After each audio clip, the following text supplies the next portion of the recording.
Hello everyone. ನಾವೀಗ ಪ್ರಶ್ನೆ ಸಂಖ್ಯೆ 2 ನೋಡೋಣ. ಇದು 1 ಅಂಕದ ಪ್ರಶ್ನೆಯಾಗಿದೆ. ವಿದ್ಯುತ್ ಮಂಡಲದಲ್ಲಿ ಬಳಕೆಯಾದ ಶಕ್ತಿಯ ದರವು.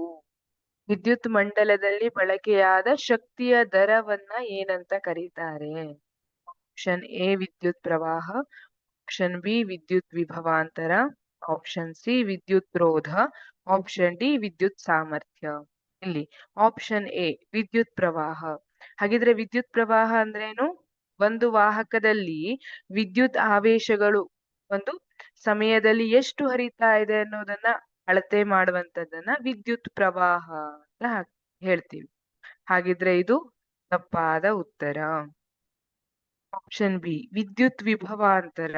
ವಿಭವಾಂತರ ಅಂದ್ರೆ ಬ್ಯಾಟರಿಯ ಪ್ಲಸ್ ಮತ್ತೆ ಮೈನಸ್ ತುದಿ ಏನಿರುತ್ತಲ್ಲ, ಅವುಗಳ ನಡುವಿನ ಒಂದು ಇಲೆಕ್ಟ್ರಿಕಲ್ ಪೊಟೆನ್ಶಿಯಲ್ ಡಿಫರೆನ್ಸ್ ಅಂತ ಹೇಳ್ತೀವಿ. ವಿದ್ಯುತ್ ವಿಭವಾಂತರ ಅಂದ್ರೆ ಅವುಗಳ ನಡುವೆ ಎಷ್ಟು ಪೊಟೆನ್ಶಿಯಲ್ ಡಿಫರೆನ್ಸ್ ಇದೆ, ಅದನ್ನ ವಿದ್ಯುತ್ ವಿಭವಾಂತರ. ಈಗ 220 ವೋಲ್ಟ್ ಅಂತ ಹೇಳಿರ್ತೀವಿ. ಯಾವುದು ಗ್ರಹೋಪಯೋಗಿ ವಿದ್ಯುತ್ ಮಂಡಲದಲ್ಲಿ ವಿಭವಾಂತರ 220 ವೋಲ್ಟ್ ಅಂತ ಹೇಳಿರ್ತೀವಿ. ಅದರ ಅರ್ಥ ಏನು? ನಿಮಗ್ ಗೊತ್ತು, ಸಜೀವ ಮತ್ತೆ ತಟಸ್ಥ ತಂತಿ ಅಂತ ಇರ್ತದೆ. ಆ ಸಜೀವ ಮತ್ತೆ ತಟಸ್ಥ ತಂತಿಯ ವಿಭವಾಂತರ 220 ವೋಲ್ಟ್ ಇರುತ್ತೆ ಅನ್ನೋದು ಅರ್ಥ ಆಗತ್ತೆ.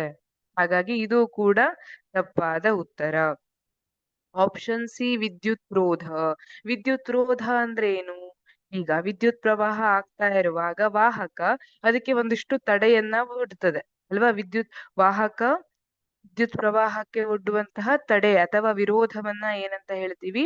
ವಿದ್ಯುತ್ ರೋಧ. ಹಾಗಿದ್ದು ಇದು ಕೂಡ ತಪ್ಪಾದ ಉತ್ತರ.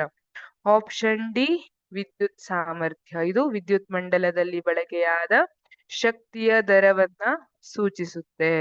ವಿದ್ಯುತ್ ಸಾಮರ್ಥ್ಯ. ಆಪ್ಷನ್ ಡಿ ಸರಿಯಾದ ಉತ್ತರ. Thank you.